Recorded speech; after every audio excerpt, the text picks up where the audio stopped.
Oh, hello. Hi. Come on in. We've been expecting you. A little hectic out here, isn't it? Come on in you come. Make yourself at home, the kettle's already on. Here, let me take your jacket for you. No, don't worry about it. Look, I'm just glad you've made it. Grab a seat and I'll get you some tea. Now, do you like milk or sugar in your tea? Maybe both? Ah, brave choice. There you are. Careful, it's still a little hot. So how are you? We haven't seen you in quite some time, and it's probably more our fault than yours, to be honest. Yeah. I know, the world just seems to be a little off at the moment, doesn't it? Ah well, you're here now. Where's here? Where are you? I thought that would have been obvious by now. This is an audio narrative employed to lull you into a false sense of security. This is an overture designed not to protect you from the world, but to fold back the layers of bias, conspiracy and disinformation to reveal what's real about the world. Let the facade fade. Look around. Look at our media, our economic priorities. Look at our politics. The once open-minded left is intolerant and dogmatic. The once sensible right is capricious and incoherent. A reality TV star is the President of the United States, and we have an actual Nazi problem. So welcome. This reality is your new home. This is insanity. This is asininity. This is nonsensicality. Your passports are stamped and you're here to stay. Welcome to Absurdistan.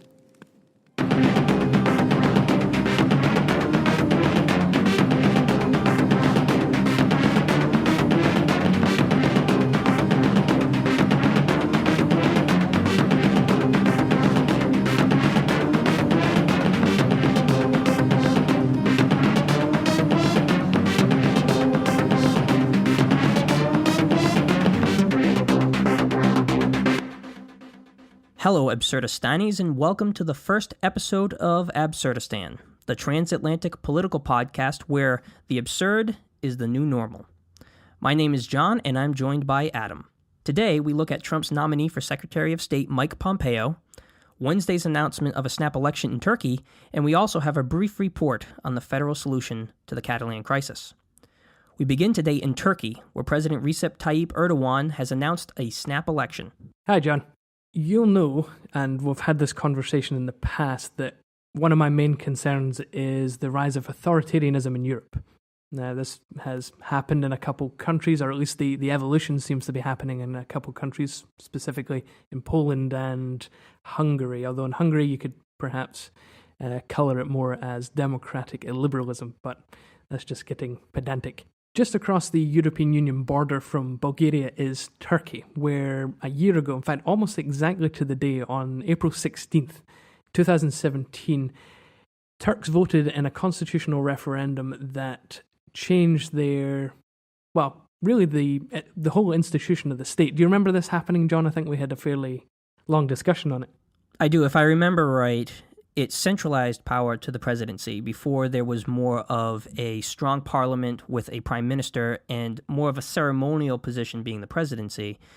But then with these reforms, it concentrated power more so to the presidency and also introduced longer term limits for the president. Is that correct? Almost, yep. It's rather fortuitous for Erdogan, but while term limits for the presidency do exist in the new constitution, time spent in the presidency before the reforms don't actually count towards those new term limits. So hooray for Erdogan, he probably gets to stay in office. Now, the reason this is important is because the reforms haven't actually taken effect yet. They only take effect after the next presidential and parliamentary elections, which were supposed to happen in November of 2019. The announcement this week from President Erdogan is that those elections will be taking place in just a couple months, on the 24th of June. Now, what this will do is implement the new reforms a full year and a half before they were supposed to. So why the rush? Well, it ultimately depends on who you believe. If you're listening to Erdogan, he would say that, in fact, this is a quote from his announcement just this week, "The diseases of the old system confront us at every step we take. Developments in Syria and elsewhere have made it urgent to switch to the new executive system in order to take steps for our country's future in a stronger way. Sure, possible. But as you know, Erdogan himself has been known to have authoritarian tendencies, and so you can't just read literally what he's saying as gospel truth. Turkey's economy, while still growing fast at 7.4%, is one of the fastest growing economies in the world. It's beginning to struggle, particularly with the Turkish currency, the lira. The lira took a nosedive, struggling with double-digit inflation and the government's growing deficit. Erdogan's popularity largely hinges on the prosperity that Turkey has experienced over the past number of years and the economic growth that they've experienced. Erdogan's invested millions into infrastructure, and that's largely boosted the economy. But one would say that it could be a bit of an artificial bubble, and that bubble could be on the way to bursting. So it's possible that Erdogan is trying to preempt an inevitable economic crash, getting his election in there before everything turns to rubbish. From what I know of Erdogan, it doesn't surprise me that he would want to try to consolidate power earlier. This man has definitely always shown authoritarian tendencies. I remember that he was trying to get Germany to remove commercials that were critical of him. So he was trying to get another country to remove content on his whim, essentially, and he was quite upset about it. He seems to me to be a little thin-skinned and maybe even insecure in his own power. And if it would be harmed by an economic crash that he may see coming, it makes sense that he would want to secure his position earlier. Yeah, of course. And he's done, you mentioned Germany there, he's done the same with the Netherlands. There was almost a diplomatic incident between the Netherlands and Turkey surrounding the Dutch approach to the constitutional referendum a year ago, which I think limited the amount that Turkey could spend in the Netherlands in particular to promote Erdogan and his reforms. There might be another thing on his mind, though, other than the economics, and that is the rise of a new political party, a new kid on the block. I'm going to try and pronounce this, the İyi Parti, which in English literally means the good party. Now, the good party was formed only in October last year, only 6 months ago, and 6 months after the constitutional referendum, and it was founded as a secular, conservative, nationalist, anti-Erdogan party. Now, this is actually quite a big deal that an anti-Erdogan party can exist. I've been chatting with a Turkish friend today who was saying that, Erdogan and his cronies tend to imprison party leaders that they disagree with. One of the party leaders currently has one of their leaders in jail just now. Does that sound familiar, anyone? Yeah. Being in Spain. So the EU party is a conservative, secular and nationalist party. And in the Turkish context, that actually means a lot. It means a lot more than what we can get into here, but know this. Turkey's political landscape is largely split religiously between the religious and the secular. Erdogan tends to ride the waves of conservative religious support. The EU party provides a secular nationalism without the religious overtones. Their leader, Meral Akşener, is a defector from an Erdogan-allied party, the nationalist MHP.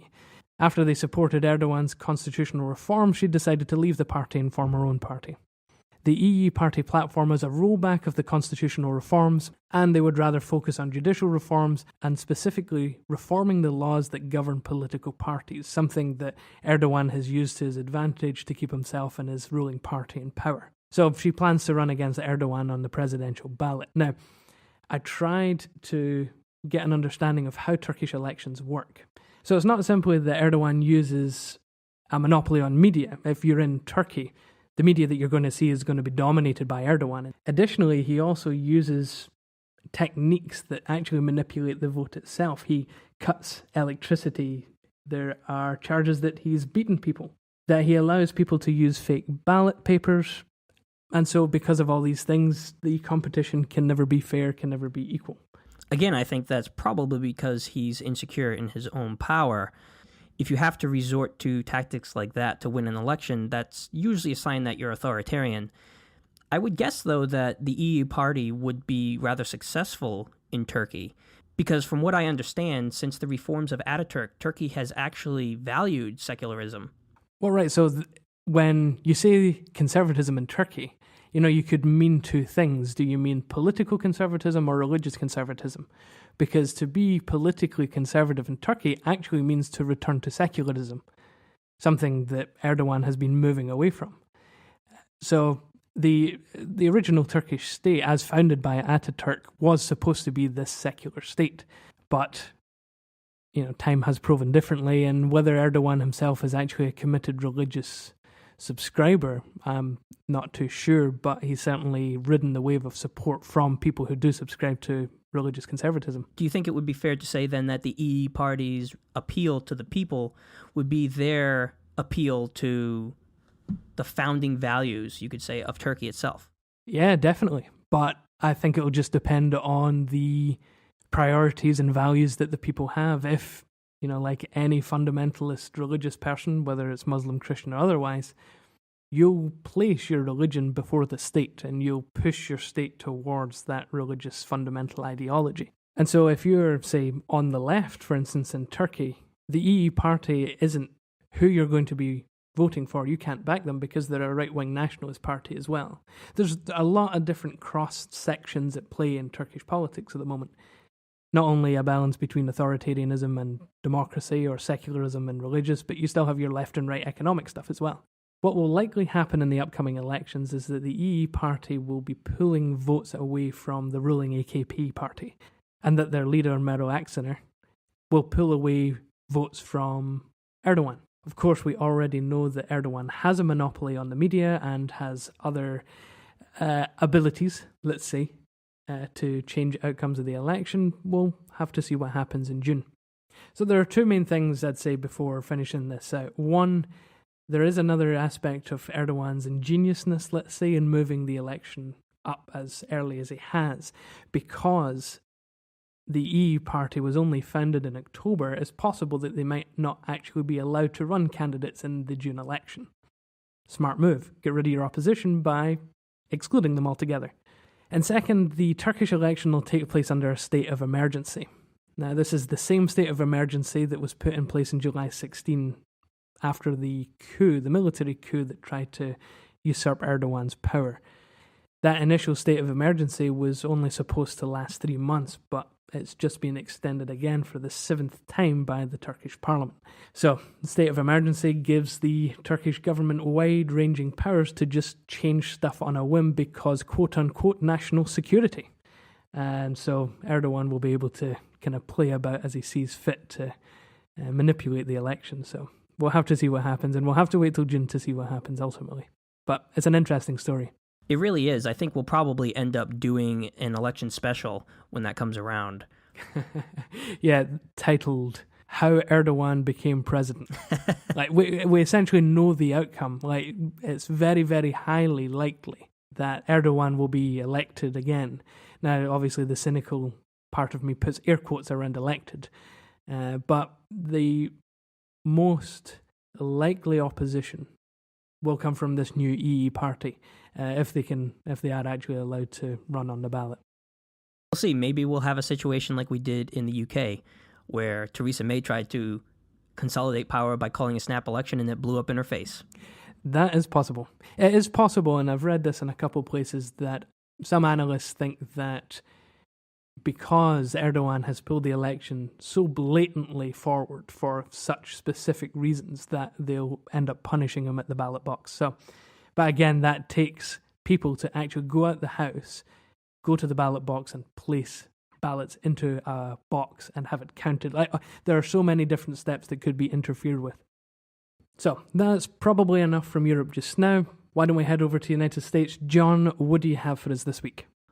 This week, the confirmation proceedings for Mike Pompeo, current CIA director and President Trump's nominee to replace Rex Tillerson as Secretary of State, are ongoing. This could potentially be President Trump's most controversial pick. He's had some controversial picks in the past, such as Betsy DeVos and Ben Carson.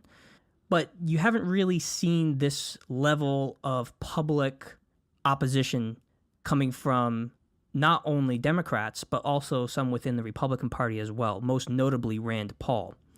The confirmation hearing happened last week. It was a little heated at times. Generally, what happens is a committee has a hearing, they ask him a ton of questions, then they make a recommendation and allow his vote to go forward to the Senate, where then he'll be confirmed or voted down. The committee that he was in front of is the Senate Foreign Relations Committee. It's comprised of 10 Democrats and 11 Republicans. There are 2 Democratic members of this committee who actually voted to approve Pompeo as the CIA director in January of last year. Those are Senators Jeanne Shaheen and Tim Kaine. But they have come out and announced that they will not be voting for his nomination to Secretary of State. In addition, Senator Rand Paul has come out in strong opposition to Pompeo, and he has already announced that he's voting no in the committee and also if it gets to the Senate for a vote. So if you're doing the math, assuming that the rest of the committee members vote along party lines, you would have Rand Paul being the tiebreaker, and he's already said that he'll vote no. This means that he could actually be pushed to the Senate for a vote without a recommendation. And no Secretary of State, since we've been keeping public records after 1925, has been confirmed by the Senate if he hasn't had a positive recommendation from the committee. So what I don't really understand about Pompeo is that some of the reports I've read say that he's hawkish on foreign policy. So why would he ever be nominated and approved for the CIA directorship to begin with? Well, that's actually the foundation of Rand Paul's opposition. What Rand Paul argues is that Pompeo is directly contradictory to the supposed values of the Trump administration. Trump ran on anti-interventionism. He ran on stopping the war in Afghanistan and Iraq, and he's been very vocal in the past about not intervening in Syria. So it seems a bit of a jump for Trump to nominate Pompeo. I agree. I think maybe what we're seeing is the influence of more hawkish elements within the administration. Recently, John Bolton came on board as the new national security advisor. And anybody who knows John Bolton knows that he's incredibly hawkish. He still defends the Iraq war to this day and says that it was a success. In fact, he attributes the failures in Iraq to not having a stronger presence long-term there. What John Bolton has argued in the past is that in order to maintain stability in Iraq, we would need to have a full-time military presence there indefinitely.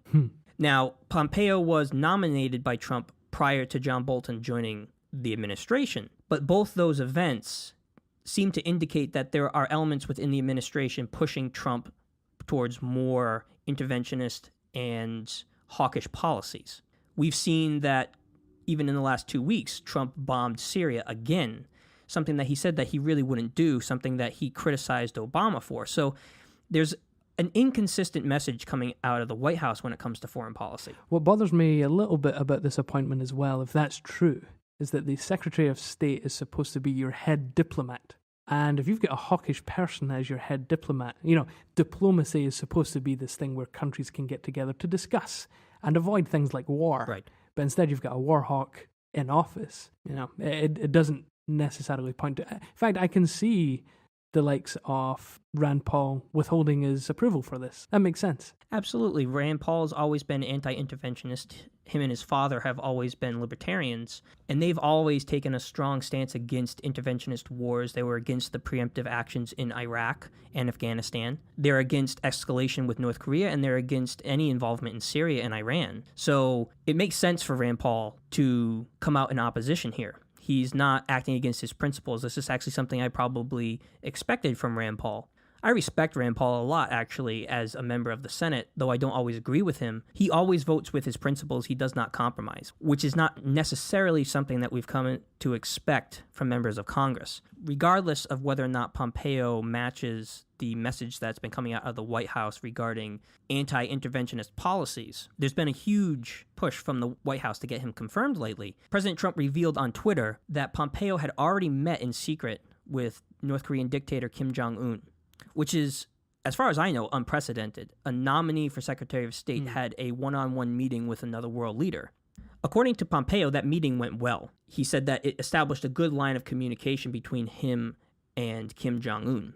Now, if you've been paying attention, Trump has been talking about potentially meeting face-to-face with Kim Jong-un and discussing denuclearization. And right now, Trump is really pushing to get his Secretary of State confirmed so that he can have somebody who already has spoken with Kim Jong-un and already has an understanding of what he wants out of the negotiation to be by his side. So Trump is putting some extra pressure to keep Republicans in line. And what we've seen so far in this administration is that when it comes to these sort of confirmations, the votes are almost always split down party lines. Now, you have some defectors from the Democrats, notably Jeanne Shaheen and Joe Manchin, who are two red state Democrats. They tend to be more conservative. Which I was very surprised at, because Jeanne Shaheen is the New Hampshire state senator. And I wouldn't have called New Hampshire a red state. New Hampshire voted for Trump. It was a very close margin, but there is a high level of support for Trump in New Hampshire. People from New Hampshire almost expect the Republicans to go along with Trump's agenda. So there is extra pressure on people like Tim Kaine, people like Jeanne Shaheen, people like Joe Manchin to vote for Mike Pompeo and to advance Trump's agenda, especially with the midterms coming up and them having challengers from the Republican Party. They don't want to be voted out of office in favor of someone else who would be more likely to go along with Trump's agenda, something that these red states almost are expecting their elected representatives to do. Between the pressure that many Democrats are getting from their constituents and the pressure that's being put on by Trump by making this announcement, if his announcement was on purpose, I really think it's a brilliant political move. It's ingenious. What's happening is that the White House is essentially daring Democrats to vote against the nomination. If Trump attends the meeting without Pompeo and the meeting goes south, he will have a scapegoat in anyone who didn't vote to confirm him. And if he goes and the meeting goes incredibly well and he gets Kim Jong-un to agree to denuclearization, then he'll be able to say that he was successful in spite of the Democrats. So either way in this situation, Trump can control the narrative now.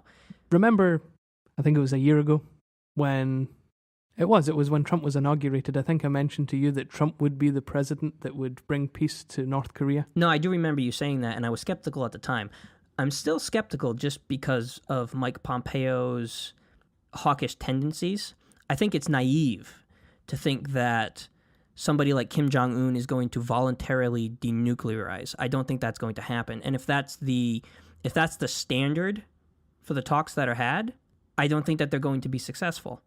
I view Kim Jong-un, even though he is a dictator and obviously terrible to his own people, I view him as a rational actor. He wants to stay in power. He's not going to do something that threatens his hold on power. He is a very successful propaganda machine over there. And he also, I'm sure, has a knowledge of other international events.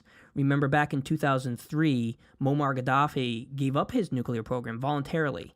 And then not even 15 years later, he was toppled by the West. I think Kim Jong-un looks at that and he understands that his military on its own could not stand up against an assault from South Korea even, and definitely not the United States. The only card that Kim Jong-un really has in this negotiation is the potential use of nuclear weapons. And so I don't think that he's ever going to give that up. Mike Pompeo has also come out in the past in support of regime change in North Korea. He's always been in support of regime change in Iran. He supported regime change in Iraq, and that doesn't look like it's going to change. Do you think Pompeo is more of a lapdog for Trump? Because Tillerson had a tendency to, I don't want to say contradict Trump, but Tillerson often had a tendency to have ideas slightly different from the White House. And then both sides would often contradict each other. You would often get mixed messages, one coming out of the White House and one coming out of the State Department. No, that's definitely a factor. Trump has come out and said that Pompeo is somebody that he really gets along well with, and that there were things that him and Tillerson just couldn't agree on. If you'll remember, not even a couple months ago, Trump was using Twitter to literally threaten North Korea. And that rhetoric was extreme. But then Rex Tillerson was almost the counterbalance to that rhetoric, focusing more on diplomacy. And I think that you're not going to see that as much with Mike Pompeo. I don't think that he values diplomacy as much as he values preemptive action. And this is your head diplomat. This is the head diplomat, and he has actually advocated before for preemptive strikes of North Korea. So it looks as if this committee won't assent to his nomination, but send it to the Senate anyway. Obviously, the Senate is split. Is it 52-48 or is it 51-49 now? I'm not sure. In other words, it's very close. It's 51-49 because there was a special election in which a Democrat won. But you also have to remember that Senator John McCain is absent now because he's dealing with cancer. And then we also have Rand Paul, who has said openly that he's not going to vote yes.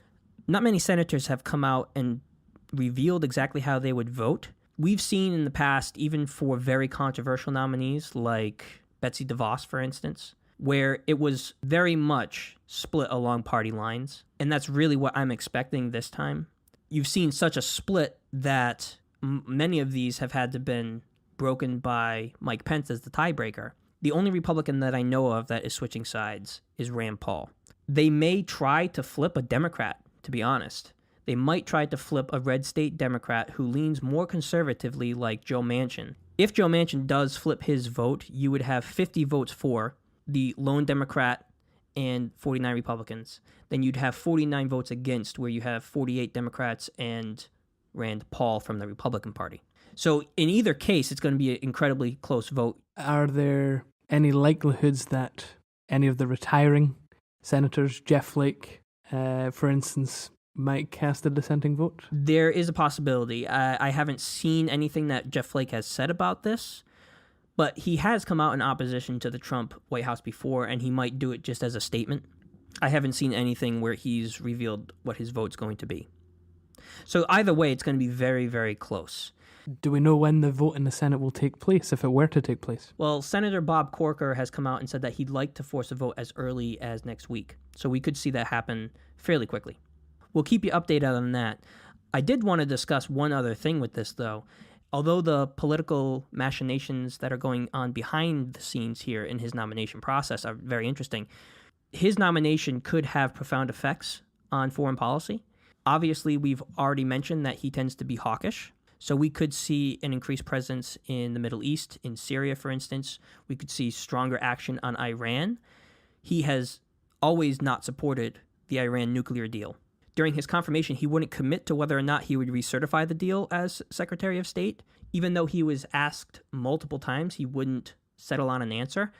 So that is an open question, what he would do with the Iran nuclear deal. In his hearing, he did admit that there was no evidence that Iran has violated the deal, but he still wouldn't commit to extending it, which, in the eyes of the international community, is a bad thing. The Iran nuclear deal is fairly popular with other world leaders, and when Trump first started going soft on the deal and indicating that they might pull out, it caused a bit of a panic in worldwide leaders because although the deal is not perfect, it was a fairly groundbreaking deal with Iran, something that we've never had before. So you could see a stronger stance coming from the State Department should Pompeo be confirmed. And that could potentially have far-reaching consequences in foreign policy and world politics, really, if he does indeed turn out to be as hawkish as we think he will on countries like Syria, Iraq, Iran, and North Korea. Many of our listeners will know that the Catalan region of Spain has been in tumult recently over a vote to declare independence. In this special report, Adam takes a look at the current climate in Catalonia and potential resolutions to the growing independence movement.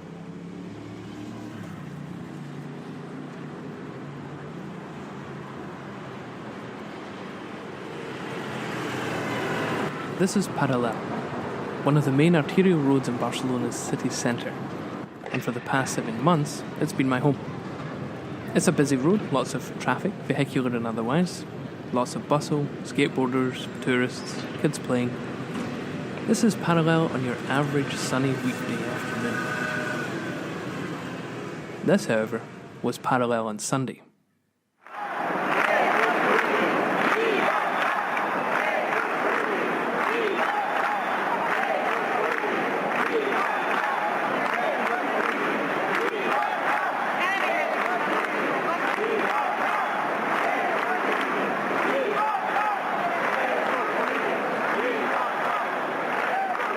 more than 300,000 people gathered on this street to mark 6 months since the arrest and imprisonment of Jordi Cuixart and Jordi Sanchez, presidents of two non-political but pro-independence organisations. They came together to demand the release of political prisoners, Catalan leaders held by Spain, and the return of others currently in self-imposed exile in other European countries. The modern manifestation of Catalonia's independence movement began in earnest in 2010, after the Spanish Supreme Court declared a rewrite of Catalonia's Statute of Autonomy unconstitutional. The Statute of Autonomy is the law that establishes the political institutions of Catalonia and their competencies. The rewrite was agreed to by the Spanish and Catalan parliaments and was backed by Catalans in a referendum, and it would have handed significant financial and cultural powers to the region. Instead, most of it was rewritten by the Spanish judiciary and its interpretation was heavily restricted, and since then calls for independence have been growing, and along with it the Spanish state's deafness and obstinacy. The rest of the story you should be fairly familiar with: mass protests, advisory referenda, and the now infamous October 1st referendum. But now there is stasis. Catalonia now inhabits an awkward space between two unobtainable ends. On one hand, the illegal referendum and Spain's brutal reaction to it has iced relationships between the two governments. And Catalan reconciliation with Spain and an amicable return to the fold is highly unlikely. Catalan has just simply come too far. On the other hand, the independence movement has stalled out. Only 43% voted in the October 1st referendum, and only 92% of those supported separation. At the time, many pro-independence supporters argued that Spain's tactic of intimidation had worked and lowered the number of people who were willing to brave the line of policemen in riot gear. But in the subsequent regional elections held in December, pro-independence parties won only 48% of the vote. Support for independence, it seems, has peaked below 50%. So what now for Catalonia? How does it manoeuvre out of this weird limbo between returning back to Spain and heading towards illegitimate independence?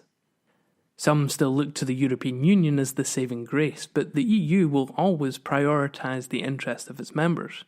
Others argue that the harder the Spanish state fights independence via unjust means, the more likely it is that those in the fence will support independence. Well, this is certainly possible. I find it personally unlikely. Looking at Scotland, where even after the UK choosing Brexit while Scotland voted 62% to remain in the European Union, support for independence is at best unchanged, if not slipping. And finally, there's never really a guarantee that those 60+% in Catalonia who feel at least somewhat Spanish would ever want to fully give up their Spanish identity, no matter the political situation. Identity sometimes trumps politics. So here, we're going to be looking at one of the solutions that's been floating around to solve the crisis: reforming the Spanish state into a federation. Now, Spanish federation works if two assumptions are true. One, federalism is a viable answer to the problem of national pluralism within the state, and two, Spain is actually willing to sacrifice and reform for the sake of unity. Federalism is sharing sovereignty over two or more levels of government. Political units come together to form a pact of political unity which grants certain powers to a central or federal government while retaining some autonomy for its constituent political parts. Now, those of you listening in the United States, you'll find this quite boring. This is a reminder of your 4th grade history classes. In 1789, the American states signed a federal pact, i.e. the Constitution, which formed a federal government with significant powers while retaining myriad powers for themselves. You'll know that fairly well. Your country was founded with the federal structure ingrained in its DNA. Most of Europe doesn't share your political genes, as most of our countries trace their history back into the heavily centralised absolute monarchies of the 19th century and the heavily centralised dictatorships of the 20th century. Other than in Switzerland, federalism has been introduced in Europe in very specific contexts for very specific purposes. In Germany and Austria, it was introduced by the Allied occupation powers to ensure that former Nazi territory would never be able to unite under a strong centralised government. In Bosnia and Herzegovina, federalism was introduced to stop violence by giving warring communities political shared power within the state. And in Belgium, it was introduced to keep a plurinational state together. Does that sound familiar? Home to the Dutch-speaking Flemish community, the French-speaking Walloon community, and a small German-speaking community, Belgium was founded as a unitary, heavily centralised state in 1830. As inter-community tensions began to block effective governance in the mid-20th century, the Belgian government initiated the first of 6 state reforms which implemented a federal structure, granting significant powers to its cultural communities while keeping them unified under a central government. The communities now have control over health, education, language and cultural policies, agriculture, fisheries, local and provincial government, foreign trade, and rules governing political parties, as well as significant economic powers and tax powers. All national communities now have the freedom to form policy across an array of competencies, all while benefiting from shared defence, intelligence, foreign diplomacy, a shared economy, and a shared justice system. And Belgium still exists. Even after some political crises around 2010 threatened the unity of the country pulled through, the communities pulled together. Federalism provided a platform for the two communities to pull together and restored good governance after years of political roadblocks and inter-community tension. So, can Spain learn from Belgium's example? Belgium, unlike Spain, benefits from a largely symmetrical makeup. There are 3 language communities and 3 federal subunits. Spain, on the other hand, has 32 autonomous communities. What happens when only a couple of them claim a right to national self-determination? It appears that if federalism is to be the solution, then Spain has 2 options. The first is multinational federalism and the second is territorial federalism. Multinational federalism is exactly what it sounds like. The multiple nations within Spain would get together and pact a new federal agreement, a new constitution. It would mirror the Belgian solution: 3 national communities, 3 equal federal subunits. The Spanish, Catalan and Basque communities would come together to pact a federal agreement which would see significant devolutions of power to the communities while maintaining a shared central government for defence, trade and foreign relations.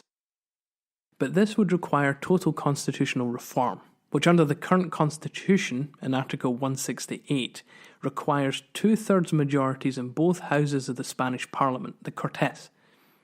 After that, an immediate dissolution of the Cortes and an election, followed by another 2/3 majority in both houses of the newly elected Cortes, and then a nationwide popular referendum. It's not an easy process.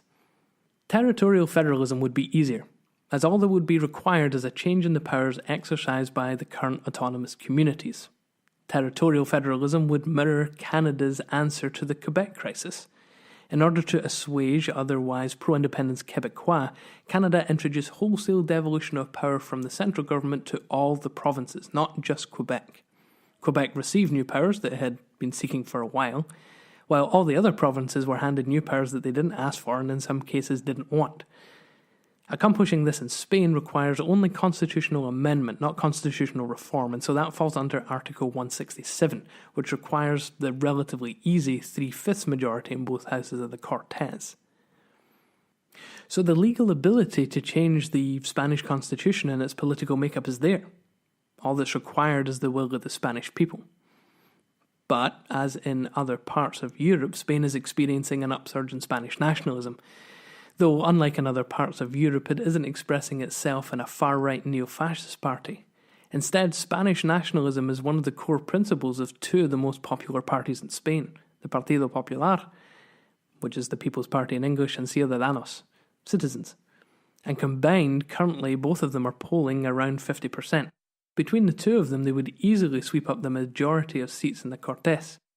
As with most nationalisms, one of the foundational beliefs of Spanish nationalism is the integrity of Spanish sovereign territory. In the mind of the Spanish people, federalism could be just that one first step down the slippery slope to national disintegration.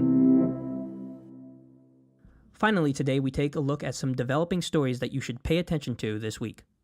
Well, I'm not sure if you should pay attention to this first one, but this week on the 24th, on Tuesday, Greenland will be having their general election. Now, this is kind of one of those things that real political buffs really like. Greenland is one of these interesting countries that actually has an independence movement, similar to Scotland and Catalonia and other places. And it is actually often the case that the pro-independence parties win.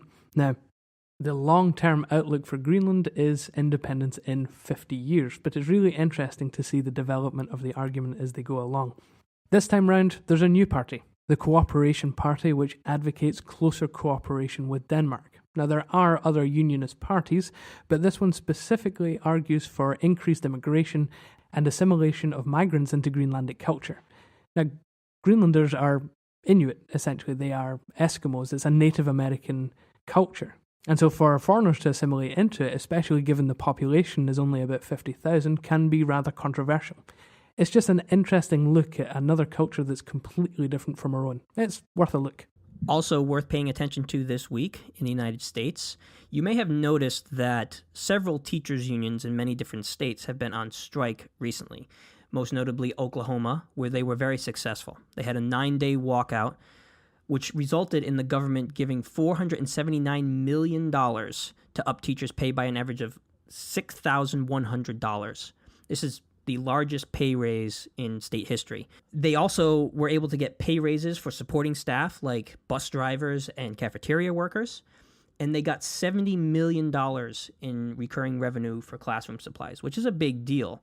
I have several friends who are teachers in the States, and they routinely talk about having to pay for their own classroom supplies because things are so poorly funded. Even in Massachusetts, that's the state I live in, where our investment in public education is rather high relative to other states. So you can imagine in states like Oklahoma with smaller education budgets, such a large raise is a big deal. Well, on the coattails of that success that we've seen from Oklahoma, Arizona teachers are now voting this week whether or not they should stage a walkout. And so we're seeing almost a domino effect of states one by one having these actions. This happened in Tennessee, Oklahoma, I believe Virginia as well.